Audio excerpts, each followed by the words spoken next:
Hi ಎಲ್ಲರಿಗೂ ನಮಸ್ಕಾರ. Video ಶುರು ಮಾಡೋ ಮುಂಚೆ ರೆಡ್ಮಿ ನೋಟ್ 7 ಪ್ರೋಗೆ ಅಡ್ವಾನ್ಸ್ ಹ್ಯಾಪಿ ಬರ್ತ್ಡೇ ಹೇಳಿಬಿಡಿ. ಅಡ್ವಾನ್ಸ್ ಯಾಕೆ ಅಂತ ಅಂದರೆ ನೆಕ್ಸ್ಟ್ ಇಯರ್ ಮಾರ್ಚ್ 15ಗೆ ಇದಕ್ಕೆ 5 ಇಯರ್ಸ್ ಕಂಪ್ಲೀಟ್ ಆಗುತ್ತೆ.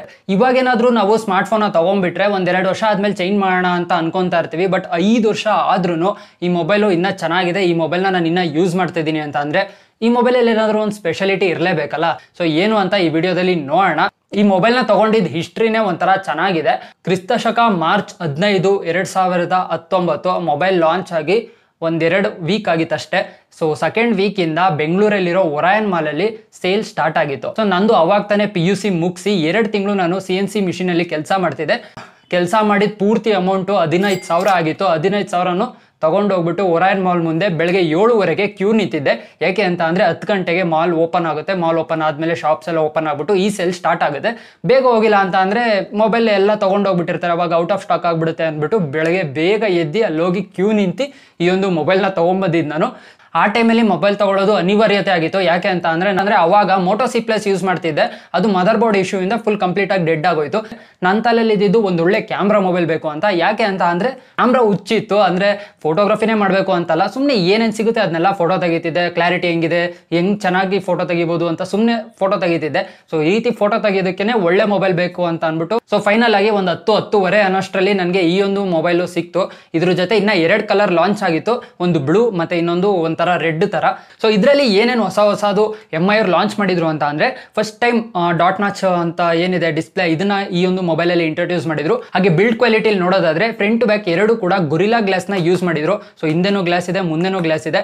ಹಾಗೆ ಇದು ಗೊರಿಲ್ಲಾ ಗ್ಲಾಸ್ ಆಗಿರೋದ್ರಿಂದ ಸಖತ್ತಾಗಿದೆ ಬಿಲ್ಡ್ ಕ್ವಾಲಿಟಿ ಮಾತ್ರ. ಹಾಗೆ ಕ್ಯಾಮ್ರಾ ಲೇಔಟ್ ಕೂಡ ಚೇಂಜ್ ಮಾಡೋದಕ್ಕೆ ಸ್ಟಾರ್ಟ್ ಮಾಡಿದ್ರು. 48 ಮೆಗಾ ಪಿಕ್ಸೆಲ್ ಅಂತ ಕ್ಯಾಮ್ರಾ ತಗೊಂಡ್ಬಂದ್ರು. ಇನ್ನು ಏನೇನೇನೋ ಚೇಂಜಸ್ ನ ಮಾಡಿದ್ರು. ಅಂಡ್ ಇದರಲ್ಲಿ ಯೂಸ್ ಮಾಡಿರುವಂತಹ 48 ಮೆಗಾ ಪಿಕ್ಸೆಲ್ ಕ್ಯಾಮ್ರಾ ಏನಿದೆ ಅದು ಸೋನಿ IMX586 ಸೆನ್ಸರ್ ಅದು. ಸೊ ಆ ಸೆನ್ಸರ್ನ ನಾವು OnePlus 6 ಅಥವಾ 5 ನೋಡ್ತಿದ್ವಿ ಆ ಟೈಮಲ್ಲಿ. ಅದು 30,000 35,000 ಮೊಬೈಲ್ ಅದು. ಸೊ ಆ ಮೊಬೈಲಲ್ಲಿ ಇದ್ದಂತಹ ಕ್ಯಾಮ್ರಾ ಬರೀ 15,000ಕ್ಕೆ ನಮಗೆ ಸಿಗುತ್ತೆ ಅಂತ ಅಂದ್ರೆ ಯಾರು ಬಿಡ್ತಾರೆ? ಎಲ್ಲ ಹೋಗ್ಬಿಟ್ಟು ಕ್ಯೂ ನಿಂತು ತಗೊಳ್ತಾ ಇದ್ರು ಮೊಬೈಲ್ನ. ಇನ್ನು ಈ ಒಂದು ಮೊಬೈಲ್ನ ಫ್ಯೂಚರ್ಸ್ ನೋಡೋದಾದ್ರೆ ಈ ಡಿಸ್ಪ್ಲೇ ಏನಿದೆ 5 ವರ್ಷ ಆಯ್ತಲ್ಲ, ಅದಕ್ಕೆ ಒಂದು ಸ್ವಲ್ಪ ಮರ್ತೋಗ್ಬಿಟ್ಟಿದ್ದೀನಿ.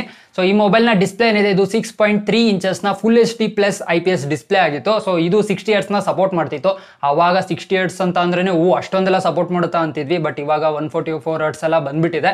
ಹಾಗೆ ಪ್ರೊಸೆಸರ್ ಕೂಡ ತುಂಬಾನೇ ಚೆನ್ನಾಗಿರೋ ಪ್ರೊಸೆಸರ್ನ ಯೂಸ್ ಮಾಡಿದ್ರು. Snapdragon 675 ಪ್ರೊಸೆಸರ್ ಯೂಸ್ ಮಾಡಿದ್ರು. ಹಾಗೆ ಗೇಮಿಂಗ್ಗೆ ಅಂತಾನೆ Creo 460 ಪ್ರೊಸೆಸರ್ನ ಯೂಸ್ ಮಾಡಿದ್ರು. ಅಂದ್ರೆ ಅದೊಂಥರ ಗ್ರಾಫಿಕ್ ಕಾರ್ಡ್ ತರ ಯೂಸ್ ಮಾಡಿದ್ರು. ಸೊ ಅವಾಗ PUBG ಎಲ್ಲ ಸಕ್ಕ ಸ್ಮೂತ್ ಆಗಿ ರನ್ ಆಗ್ತಿತ್ತು. ಒಂಥರ ಫ್ಲಾಗ್ಶಿಪ್ ಮೊಬೈಲ್ ಅಂತಾನೆ ಹೇಳ್ಬೋದು, ಆ ರೀತಿ ಇತ್ತು.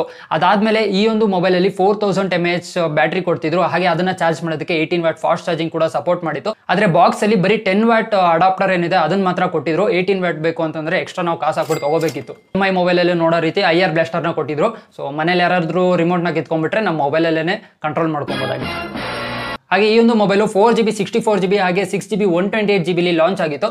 ನನ್ನ ಹತ್ರ ಇದ್ದಿದ್ದ ಪ್ರೈಸ್ಗೆ 4GB 64GB ಬಂದಿದ್ದೆ ಹೆಚ್ಚು. ಸೊ ನಾನು ಅದನ್ನೇ ತೊಗೊಂಬಂದೆ. 6GB 128GB ಎಲ್ಲ ತೊಗೊಂಡ್ಬಿಟ್ಟಿದ್ರೆ ಇನ್ನೂ 5 ವರ್ಷ ಅದನ್ನೇ ಮೂವ್ ಮಾಡಿಬಿಡ್ತಿದ್ದೇನೋ ನಾನು, ಗೊತ್ತಿಲ್ಲ. ಹಾಗೆ ಈ ಒಂದು ಮೊಬೈಲ್ನ ತೊಗೊಂಡಿದ್ದು ಮೇನ್ ರೀಸನ್ ಕ್ಯಾಮ್ರಾಗೋಸ್ಕರ. 48 ಮೆಗಾ ಪಿಕ್ಸೆಲ್ ಅವಾಗ ತಾನೇ ಇಂಟ್ರೊಡ್ಯೂಸ್ ಮಾಡಿದ್ರು. ಸಕ್ಕತ್ತಾಗಿತ್ತು ಕ್ಯಾಮ್ರಾ. ಇವಾಗ್ಲೂ ತುಂಬಾನೇ ಚೆನ್ನಾಗಿ ವರ್ಕ್ ಆಗ್ತಿದೆ. 48 ಮೆಗಾ ಪಿಕ್ಸೆಲ್ ಅಂತ ಹೇಳ್ತೀವಿ, ಬಟ್ ಇದಕ್ಕೆ ಪ್ರೈಮರಿ ಸೆನ್ಸರ್ ಏನಿರುತ್ತೆ ಅದು 12 ಮೆಗಾ ಪಿಕ್ಸೆಲ್. ನೀವು 48 ಮೆಗಾ ಪಿಕ್ಸೆಲ್ ಬೇಕು ಅಂತಂದ್ರೆ ಅದೊಂದು ಅಡಿಷನಲ್ ಆಪ್ಷನ್, ಅದನ್ನ ಎನೇಬಲ್ ಮಾಡಿಬಿಟ್ಟು ನೀವು ಫೋಟೋನ ತೆಗಿಬಹುದು. ಸೊ ಈಗಲೂ 48 ಮೆಗಾ ಪಿಕ್ಸೆಲ್ ಸಖತ್ತಾಗಿ ವರ್ಕ್ ಮಾಡುತ್ತೆ. ಸೊ ಇದಿಷ್ಟು ಫೀಚರ್ಸ್ ಆದ್ರೆ ಈ ಮೊಬೈಲ್ ಇರುವಂತಹ ಡಿಸ್ಅಡ್ವಾಂಟೇಜ್ ಏನು ಅಂತ ಅಂದ್ರೆ ಮೊದಲನೇದಾಗಿ ಗ್ಲಾಸ್ ಬೇಕು. ತಂದಿದ್ದು ಫಸ್ಟ್ ಡೇನೆ ನಾನು ಟೀಪಾಯ್ ಮೇಲೆ ಇಟ್ಟಿದ್ದೆ. ಸೊ ಗ್ಲಾಸ್ ಅಲ್ವಾ ಇದು, ಸಕ್ಕ ಸ್ಮೂತ್ ಇರುತ್ತೆ. ನನಗೆ ಗೊತ್ತಿರಲಿಲ್ಲ, ಸುಮ್ಮನೆ ಇಟ್ಬಿಟ್ಟು ನಾನು ಆ ಕಡೆ ಹೋಗಿದ್ದೀನಿ, ಸ್ಮೂತಲ್ಲಿ ಅದೇ ಜಾರ್ಕೊಂಡ್ಬಿಟ್ಟು ಫಸ್ಟ್ ಡೇನೆ ಬಿದೋಗಿತ್ತು. ಸೊ ಎಷ್ಟೊಂದು ಸರಿ ಬೀಳ್ಸಿದ್ದೀನಿ, ಬಟ್ ಅದೇ ಗೊರಿಲ್ಲಾ ಗ್ಲಾಸ್ ಇದ್ದಿದ್ದಕ್ಕೆ ಸ್ವಲ್ಪ ಏನೂ ಆಗಿಲ್ಲ. ಇಲ್ಲ ಅಂದಿದ್ರೆ ಸೊ ಇದು ಕೆಲವರಿಗೆ ಮಾತ್ರ ಡಿಸ್ಅಡ್ವಾಂಟೇಜು, ಇನ್ನು ಕೆಲವರಿಗೆ ಇದು ಅಡ್ವಾಂಟೇಜ್ ಅಂತಾನೆ ಹೇಳ್ಬೋದು. ಯಾಕಂದರೆ ಸಖತ್ತಾಗಿರುತ್ತೆ ನೋಡೋದಕ್ಕೆ ಮಾತ್ರ, ಬಟ್ ಸಕ್ಕ ಸ್ಮೂತ್ ಆಗಿರುತ್ತೆ. ಮತ್ತು ಹಿಂದೆಗಡೆ ನೋಡಿ ನೀವು ಮುಟ್ಟಿದ್ರೆ ಅದೇ ರೀತಿ ಸ್ಮಡ್ಜಸ್ ಎಲ್ಲ ಹಂಗೆ ಬಂದ್ಬಿಡುತ್ತೆ. ಸೊ ಇದು ಒಂಥರ ಡಿಸ್ಅಡ್ವಾಂಟೇಜು ಬರೀ ನನಗೆ ಆ್ಯಂಡ್ ಬೇರೆಯವ್ರಿಗೆ ಗೊತ್ತಿಲ್ಲ. ಸೊ ಅದು ಬಿಟ್ಟರೆ ಇದುವರೆಗೂ ನನಗೆ ಯಾವುದೇ ರೀತಿಯಾದಂತಹ ಡಿಸ್ಅಡ್ವಾಂಟೇಜ್ ಅಂತ ಅನಿಸ್ಲಿಲ್ಲ. ಅಡ್ವಾಂಟೇಜ್ ಏನು ಅಂತ ಅಂದರೆ 5 ವರ್ಷ ಆಗ್ತಾ ಬಂತು, ಆದ್ರೂ ಈ ಒಂದು ಮೊಬೈಲು ಲ್ಯಾಗ್ ಆಗ್ತಲ್ಲ. ಅಂದರೆ ಇದರಲ್ಲಿ ನಾನು ಎಡಿಟಿಂಗ್ ಮಾಡ್ತೀನಿ, ಕೈನ್ ಮಾಸ್ಟರ್ ಆಗಿರ್ಬೋದು, ಕ್ಯಾಪ್ ಕಟ್ ಆಗಿರ್ಬೋದು, ಅಥವಾ ಪಿಕ್ಸೆಲ್ ಲ್ಯಾಬ್ ಆಗಿರ್ಬೋದು, ಇನ್ನೂ ಎಷ್ಟೊಂದು ರೀತಿಯಾದಂತಹ ಎಡಿಟಿಂಗ್ ಅಪ್ಲಿಕೇಶನ್ ನಾನು ಯೂಸ್ ಮಾಡ್ತೀನಿ. ಹಾಗೆ ವಾಟ್ಸಪ್, ಫೇಸ್ಬುಕ್ ನಾರ್ಮಲ್ ಆಗಿ ಡೇ ಟು ಡೇ ಏನೇನು ಯೂಸ್ ಮಾಡ್ತೀವಿ ಅದನ್ನೆಲ್ಲ ಯೂಸ್ ಮಾಡ್ತೀನಿ. ಆದ್ರೂ ಅಷ್ಟೊಂದು ಮೇಜರ್ ಆಗಿ ನನಗೆ ಲ್ಯಾಗ್ ಅನಿಸ್ಲಿಲ್ಲ. ನಾನು ಏನು ಕೆಲಸ ಮಾಡ್ತೀನಿ ಅದು ಸ್ಮೂತ್ ಆಗಿ ರನ್ ಆಗುತ್ತೆ. ಹಾಗಂತ PUBG ಎಲ್ಲ ಆಡೋದಕ್ಕಾಗಲ್ಲ. ಯಾಕಂದ್ರೆ ನಾನು ಈ ಮೊಬೈಲ್ ತೊಗೊಂಡಾಗ PUBG ಬರೀ 1 GB ಇತ್ತು, ಬಟ್ ಇವಾಗ ಏನಾದರೂ ಪಬ್ಜಿ ಡೌನ್ಲೋಡ್ ಮಾಡ್ತೀನಿ ಅಂತಂದರೆ 4 GB ಅದೇ ತುಂಬಿರುತ್ತೆ. ಸೊ ಅದಕ್ಕೆ ಒಂದು ಸ್ವಲ್ಪ ಲ್ಯಾಗ್ ಆಗುತ್ತೆ ಪಬ್ಜಿ ಎಲ್ಲ ಆಡಿದ್ರೆ. ಅದು ಬಿಟ್ಟರೆ ನಾರ್ಮಲ್ ಆಗಿ ಬೇರೆ ಅಪ್ಲಿಕೇಶನ್ ಏನೇ ಯೂಸ್ ಮಾಡಿದ್ರು ಆರಾಮಾಗಿ ಸ್ಮೂತಾಗಿ ರನ್ ಆಗುತ್ತೆ.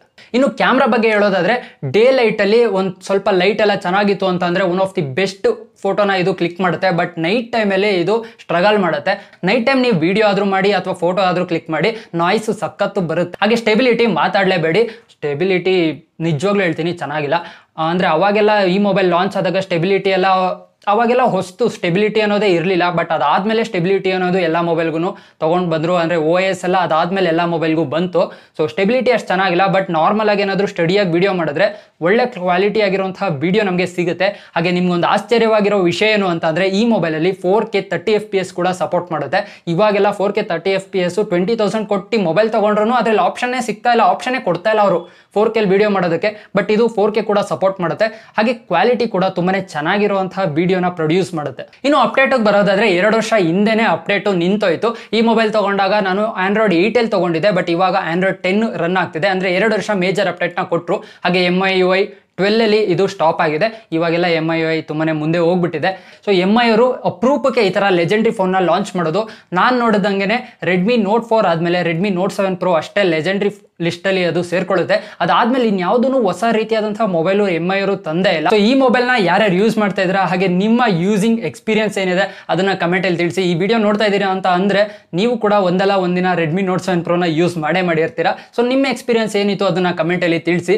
ಸೊ ಇದಾಗಿತ್ತು 4.5 ಇಯರ್ಸ್ ಆಫ್ ಓನರ್ಶಿಪ್ ಅಂತಾರ ಏನಂತಾರೆ review of Redmi Note 7 Pro. ಇಷ್ಟ ಆಗಿದೆ ಅಂತ ಅನ್ಕೊಂತೀನಿ ಈ ಒಂದು ವಿಡಿಯೋ. ಇಷ್ಟ ಆಗಿದ್ರೆ ಈ ಕೂಡಲೇ ಲೈಕ್ ಮಾಡಿ, ಶೇರ್ ಮಾಡಿ. ಇದೇ ರೀತಿ ಹೊಸ ವಿಡಿಯೋಗಳಿಗೆ ಚಾನಲ್ಗೆ ಏನಾದರೂ ಹೊಸದಾಗಿ ಬಂದಿದ್ರೆ ಸಬ್ಸ್ಕ್ರೈಬ್ ಮಾಡಿ. Thanks for watching. ಬಾಯ್.